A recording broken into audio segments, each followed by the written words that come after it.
So, there's a church, the Jesuit parish that we ran, we don't anymore, but it's in San Diego. It's called Christ the King.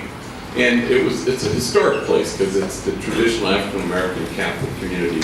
It's a national, what they call a national black church. So all African-American Catholic community would flock to this church, Christ the King. And in front of the church, they have this statue of a black Jesus. And he's standing on this podium. His arms are out like that. Well, in 1980, some vandal came and broke off both hands.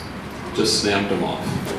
And so people were going, oh my God, and what do we do? And then how are we going to find hands to fit on this thing? Sorry. And so then they started to raise money. And Bob Van Brady was the pastor at the time.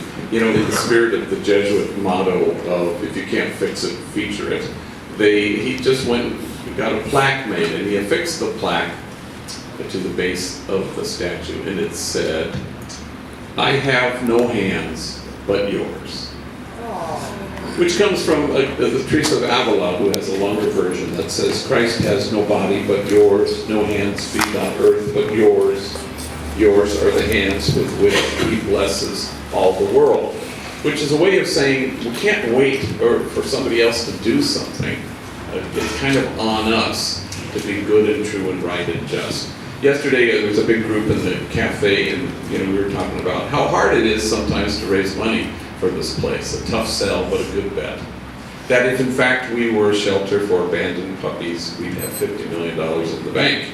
But we're a place of second chances for felons and gang members. So a woman got very emotional, and she said, well, what you do at Homeboy is God's work, and God will provide the money. Well, everybody started laughing, and she got really pissed. She said, why are you laughing? That's not funny, And I said, I don't know. I said, I think it's probably because God doesn't really know how to use direct deposit. It's kind of dependent on you to write a check. That's right. So we can't really wait for somebody else to do something. I have no hands but yours. Years ago, a guy worked here named David, who was part of our 18-month program, and then he went on to a better job at a warehouse. He was kind of just schlepping stuff around this warehouse where they shipped things out. And he was there a week, and they walked by this huge computer kind of data shipping thing. And the boss was there, and he just says, I know how to do that. And the boss says, you do? He goes, yeah. How'd you learn? Uh-oh, here's the moment of truth.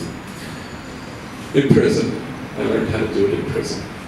It's something he hadn't divulged before. And the guy said, show me.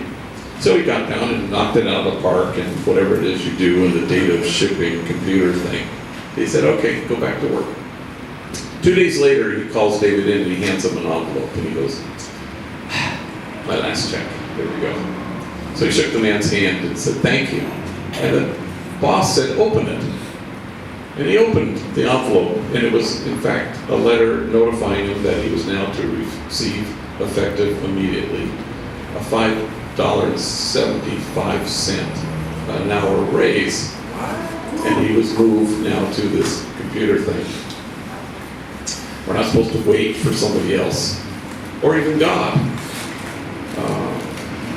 We are supposed to be good and true and right and just, and choose to be so.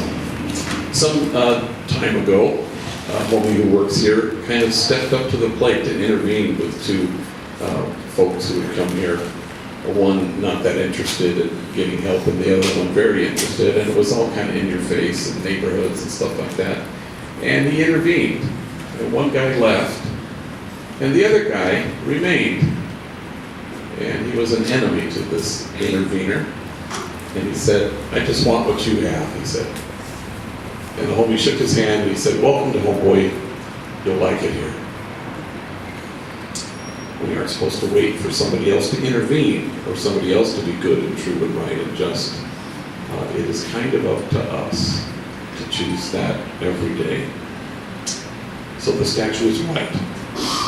I have no hands but yours.